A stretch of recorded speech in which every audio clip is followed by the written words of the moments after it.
15 साल से जो राज कर रहे हैं वो राज अब यहाँ नहीं होना चाहिए। वो क्या कहा जाए, गुंडा राज का मतलब यहाँ पे वो है, शासन है। 15 साल से वही हो रहा है यहाँ पे। नहीं तो स्टूडेंट ठीक से पढ़ाई कर पाते हैं और नहीं कोई फैसिलिटी है। इंजीनियरिंग कॉलेज होना चाहिए या फिर इस तरह के कॉलेज ढेर सारा होना चाहिए जो कि यहाँ पे नहीं है, और यहाँ के विद्यार्थी लोग को बाहर जाके पढ़ना पड़ता है। उस तरह का सिचुएशन ना बने। सड़क के बारे में बताना चाहूँगा कि बारिश पड़ती है तो पानी जो ठोंगा हो जाती है पानी। पसराहा में एक भी हाई स्कूल नहीं है।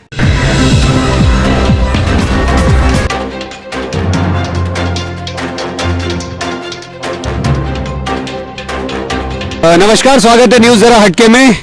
आज हमें परवत्ता विधानसभा के पसराहा गांव और कुछ युवक, कुछ नवयुवक यहाँ पे हैं, तो आज उनसे बात करते हैं चुनाव में क्या चल रहा है। आपको पता है चुनाव होने वाला है? हाँ पता है, यहाँ पे चुनाव होने वाला है। कितने तारीख को चुनाव है? 3 तारीख को चुनाव है। और प्रत्याशी कौन कौन है यहाँ पे? दो मुख्य पार्टी है। आरजेडी से हैं दिगंबर चौरसिया और संजीव कुमार है जो कि जदयू से हैं। अच्छा, एक चर्चा है क्षेत्र में, मैं घूम रहा हूँ कहीं कुलरिया, इधर उधर बहुत जगह, परवत्ता, सब जगह घूमा हूँ मैं। तो एक चर्चा का विषय यहाँ पर है कि विरासत की राजनीति आगे बढ़ रही है। उस बारे में आप क्या कहना चाहेंगे? नहीं, ऐसा तो कुछ नहीं है। यहाँ का माहौल इस बार बदलने वाला है। विरासत की राजनीति आरएन सिंह, डॉक्टर संजीव कुमार के पिता 15 साल तक से विधायक यहाँ पे हैं, तो उस राजनीति को आगे बढ़ना चाहिए, नहीं बढ़ना चाहिए? नहीं बढ़ना चाहिए। क्यों? क्योंकि यहाँ पे उन्होंने कोई काम नहीं किया है अच्छे ढंग से। स्टूडेंट के लिए, विद्यार्थियों के लिए कुछ नहीं किया है, और यहाँ के मजदूर अभी भी बाहर जाके प्लान कर रहे हैं, काम कर रहे हैं। लेकिन यहाँ मैं परसों उनका इंटरव्यू करने गया था, वो तो बता रहे थे कि ग्रिड स्टेशन लाए, ये लाए, और मतलब रोजगार का नया नया साधन हम खोलते जा रहे हैं। हाँ है, बट उतना नहीं किया है। स्टूडेंट के लिए कुछ नहीं किया है उस टाइप का। नहीं, यहाँ अभी 15 साल रहे यहाँ। अच्छा, आप क्या करते हैं? हम स्टूडेंट हैं। हम लोग क्या पढ़ाई करते हैं? हम BSc में पढ़ते हैं। अच्छा, कहाँ पे? यहीं पढ़ते हैं, अपना केडीएस कॉलेज। अच्छा, केडीएस कॉलेज, जमालपुर गोगरी। तो आपको क्या लगता है स्टूडेंट के लिए क्या सुविधाएं होनी चाहिए? यहाँ पे कॉलेज वगैरह होना चाहिए उस टाइप का, अच्छे लेवल का, लेकिन यहाँ पे कुछ नहीं है। और लेवल एक मिनट बताइएगा। मैं, क्योंकि देखिए ऑलरेडी केडीएस कॉलेज है, तो लेवल क्या चाहिए? कौन से लेवल का कॉलेज आपको चाहिए? किस तरह, क्या डिमांड है? इंजीनियरिंग कॉलेज होना चाहिए या फिर इस तरह के कॉलेज ढेर सारा होना चाहिए जो कि यहाँ पे नहीं है, और यहाँ के विद्यार्थी लोग को बाहर जाके पढ़ना पड़ता है। उस तरह का सिचुएशन ना बने। यहाँ के विद्यार्थी पटना, कोटा जाते हैं, लेकिन यहाँ पे उस तरह का कोई सुविधा नहीं है जो कि यहाँ के विद्यार्थी के लिए होना चाहिए। अच्छा, स्टूडेंट की ये डिमांड है। और आप रोजगार के बारे में क्या कहें? क्या कोई किसी तरह का कल कारखाना होना चाहिए जो कि यहाँ पे नहीं है। यहाँ के आदमी को जो होते हैं, आदमी को सबको पलायन करके बाहर जाना पड़ता है। डॉक्टर संजीव ने उस दिन बोला था, जब मैं इंटरव्यू ले रहा था, उन्होंने कहा कि हम इस बार इंडस्ट्री लेके आ रहे हैं, और इंडस्ट्री इस बार लेके नहीं आए तो हम वोट मांगने नहीं आएंगे। मैंने बोला था उनको कि ये बात आपका कोड किया जा रहा है, आप ध्यान रखिएगा। क्या कहेंगे आप? और ऐसा तो 15 साल से कह रहा है, कहाँ कुछ हो रहा है यहाँ पे। अच्छा, 15 साल से। आप आइए एक मिनट। आप क्या करते हैं? जी, मैं स्टूडेंट हूँ। अच्छा, कहाँ पढ़ाई करते हैं? यहीं केडीएस कॉलेज में, BA पार्ट 1 में हूँ। अच्छा, BA पार्ट 1 में है।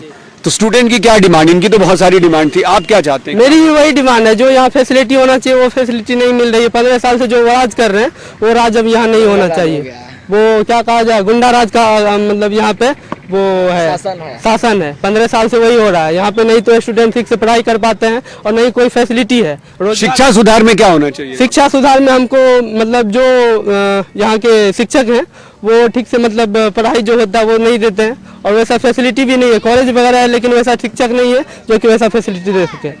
देखिए, हालत यहाँ पे सच में, मैं सड़क की बात करूं तो लोग कहते हैं कि सड़क है, लेकिन अंदर की तरफ जैसे ही घुसते जाइए तो सड़क पे कुछ नहीं है। अच्छा, सड़क और ये बिजली, इस पे तो काम हुआ है? हाँ, बिजली पे काम हुआ है, लेकिन सड़क के बारे में बताना चाहूँगा कि बारिश पड़ती है तो पानी जो ठोंगा हो जाती है पानी।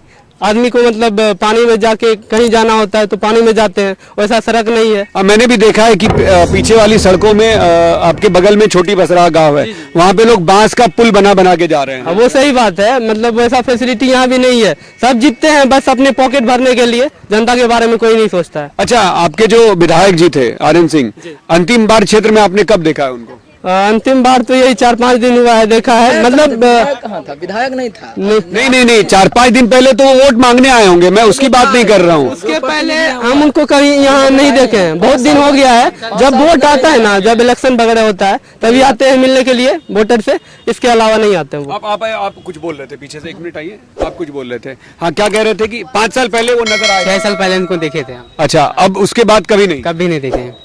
तो आप लोग कभी डिमांड नहीं रखते हैं? देखिए डिमांड किस तरह से रखे हैं? यहाँ पे गुंडा डिमांड देखिए, मतदाता के लिए डिमांड रखने का सबसे बड़ा साधन है।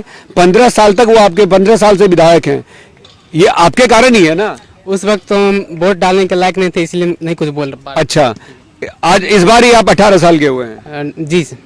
मतलब इस बार पहली बार आप वोट देंगे? आप लोग? हाँ, हम लोग पहली बार देंगे वोट। जी पहली बार। अरे ये तो बहुत जबरदस्त बात हो गई है कि इस बार युवा पहली बार वोट दे रहे हैं और बहुत सारा डिमांड है। और कहा जाता है कि आज के युवा की सोचने समझने की क्षमता पहले से ज्यादा है। अच्छा, एक बात बताइए कि शिक्षा सब कुछ चल रहा है, आप कह रहे हैं युवाओं की सरकार बनेगी। जो युवाओं के सरकार का दावा कर रहे हैं उनका भी 15 साल तो हमने देखा है। वो उस टाइम का सिचुएशन दूसरा था, लेकिन 15 साल इन्होंने किया, उसके साथ भी रहा। पलटू चाचा पलट के चले गए अपना दूसरे पार्टी में, और यहाँ ये भैया अकेले रह गए। पूरी बिहार की राजनीति पे आप बहस कर रहे हैं आज। चलिए, अच्छा, अगर हम आगे बढ़ते हैं, क्या क्या सुविधाएं क्षेत्र के लिए चाहिए? शिक्षा तो हो गया, एक नवयुवक पहली बार आप लोग वोट देने जा रहे हैं, आप क्या दिमाग में रखेंगे वोट देते टाइम? क्या 3-4 पॉइंट्स आप रखेंगे कि जो आपको होना चाहिए आपके क्षेत्र में? यहाँ पे इंडस्ट्रीज होना चाहिए सबसे पहले, जिससे कि लोग यहाँ के जनता को बाहर नहीं जाना पड़े। दिल्ली ये तो मैं भी मानता हूँ, क्योंकि इस बार बिहार का पोल खुल गया जब 33 लाख मजदूर बाहर से वापस आए हैं। और यहाँ पे वो रैक पॉइंट होना चाहिए, क्योंकि यहाँ पे आपको पता ही होगा कि यहाँ पे मक्का बहुत ज़्यादा होता है, लेकिन इस तरह का कोई भी व्यवस्था नहीं है। यहाँ पे रैक पॉइंट नहीं है, सस्ते दाम में मतलब मकई सबको इधर उधर बेचा जाता है। इस बार ये भी है कि पिछली बार 2000 रुपए क्विंटल बिकने वाला मकई इस बार आधे दाम पे भी नहीं बिक रहा है, 900-800 बिक रहा है। बिल्कुल बिल्कुल। क्योंकि आप जरा आएंगे, आप बहुत देर से मुस्कुरा रहे हैं वहां से। हाँ, मलिक, आपका नाम क्या है? पृथ्वी मलिक। क्या करते हैं आप? हम तो मतलब शुभ डलिया बनाते हैं, अब और क्या करेंगे। अच्छा, तो क्या रोजगार में पहले से क्या आपको कितना फर्क पड़ा है? फर्क तो कुछ नहीं पड़ रहे हैं, मतलब फिर भी मतलब जो है मांस महंगी मिल रहा है, इसलिए मतलब नहीं, मतलब महंगाई पे, हाँ महंगाई पे क्या कहते हैं? 1 साल पहले और अभी की महंगाई में कितना फर्क पड़ा है? बहुत आधा अधिक फर्क पड़ रहे हैं। आधा अधिक का फर्क पड़ गया, मतलब 50% महंगाई बढ़ गई। हाँ, बढ़ गई है। तो कैसे जीवन यापन कैसे कर रहे हैं? क्या करेंगे, जो कौम है तो मतलब नहीं हम छोड़ देंगे, किसी तरह से मतलब जो है अपना प्रतिपाल कर रहे हैं। अच्छा, एक बात बताइए, कौन से स्कूल में पढ़ते हैं आप? PMC में पढ़ते हैं। किस क्लास में?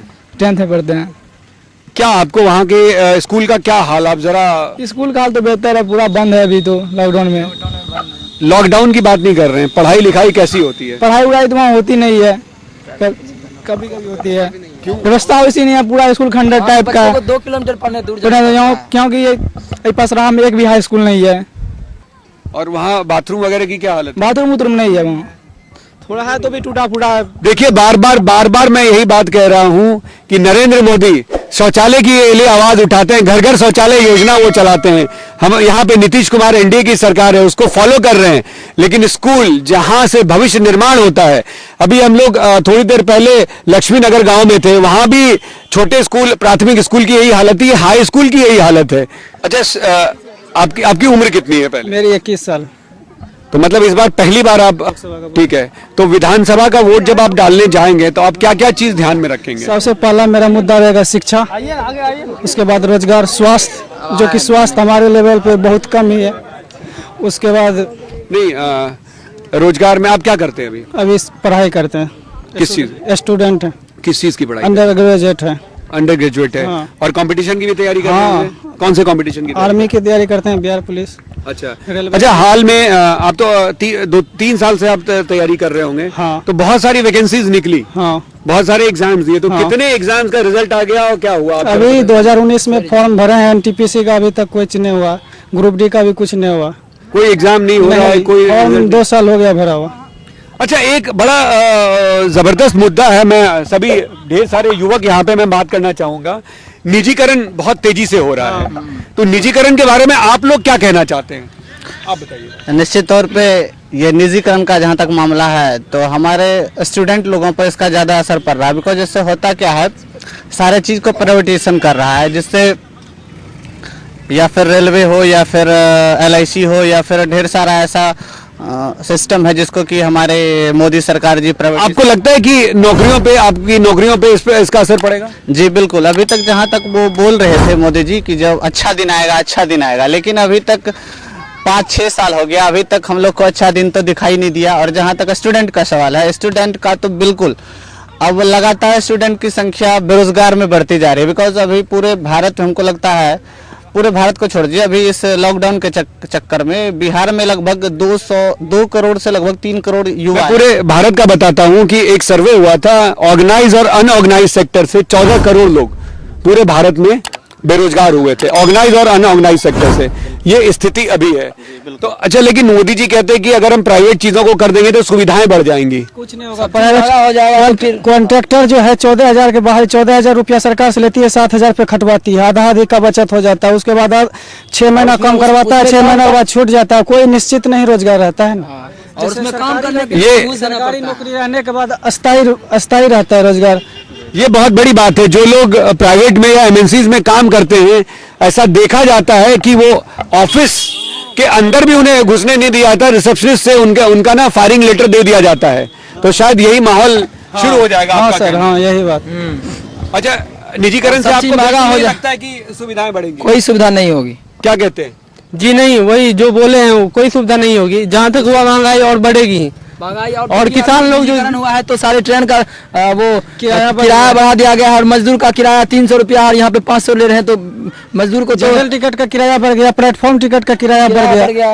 और निजीकरण से लगातार मतलब लोगों में एक तरह से क्या कह सकते हैं, मतलब उतना और बेनिफिट भी नहीं हो रहा है। बिकॉज होता क्या है, जैसे सरकारी सेक्टर में जितना हम लोग को सुविधा मिलता है उसमें नहीं मिल पाता। और एक बहुत इंपॉर्टेंट सवाल कि आप लोग यहाँ पे, मैं देख रहा था आप लोग यहाँ पे खेल रहे थे, जरा कैमरा घुमा के दिखाइएगा जरा कि किस तरह से यहाँ पे वॉलीबॉल और वो सारी चीजें चल रही है यहाँ पे। तो अब एक तरफ वॉलीबॉल है, इस तरफ क्रिकेट है, सारे इधर से खेल रहे हैं। अब जरा इस तरफ आइएगा, वापस इनसे जरा बात करें हम कि यहाँ पे आसपास में खेलने के लिए, ये तो खैर एक जमीन पड़ा हुआ है और ये मुझे जहां तक पता है ये सरकारी जमीन भी नहीं है, ये सरकारी जमीन नहीं है, किसी की प्रॉपर्टी है, उन्होंने छोड़ा हुआ है जहां पे लोग खेल रहे हैं। तो आसपास में कुछ स्टेडियम, कुछ उस तरह की कोई व्यवस्था नहीं, कुछ भी नहीं है, इस तरह का कहीं व्यवस्था नहीं है। कभी आप लोग सरकार की तरफ से कोई प्लान या आप लोगों ने कभी मांगा हो अपने विधायक से? मांगे हैं, लेकिन इस तरह का बस बोल के चले जाते हैं, बस चुनाव के बाद सो जाते हैं। 1-2 साल पहले की बात है, हम लोग का उधर भी एक छोटा ग्राउंड है, वो सरकारी प्रॉपर है, लेकिन वहाँ वैसा व्यवस्था नहीं है। जो छोटा ग्राउंड है वहाँ खेल नहीं हो पाता है। जाता है, जब चुनाव के समय आता है तो बहुत बोलता है कि ये कर देंगे, मिट्टी बढ़ा देंगे, वो कर देंगे, लेकिन ऐसा उसके बाद सारे वादे भूल जाते हैं। जहां तक मुझे पता है कि यहाँ पे सरकारी जमीन ढेरों पड़ी हुई है, आसपास बहुत ज्यादा जमीन पड़ी हुई है, लेकिन कोई भी इस तरह का स्पोर्ट्स एकेडमी टाइप या कुछ भी इस तरह का नहीं है, कुछ नहीं है, इन सब चीजों में जीरो और है। हम लोगों के लिए जो दौड़ते हैं सुबह सुबह, वो भी कहीं नहीं है। फील्ड दौड़ना पड़ता है, रोड पे दौड़ना पड़ता है। दौड़ते हैं, अगर दौड़ने जाना होता है तो 1.5 किलोमीटर 2 किलोमीटर दौड़ते क्या फौज की तैयारी के लिए? आप फौज की तैयारी के लिए हम लोग दौड़ते हैं। देखिए, अब एक तो नौकरियां नहीं है और नौकरियों के लिए ये फौज की तैयारी के लिए दौड़ते हैं, तो इनके लिए ना कोई समुचित व्यवस्था है, ना समुचित जगह है।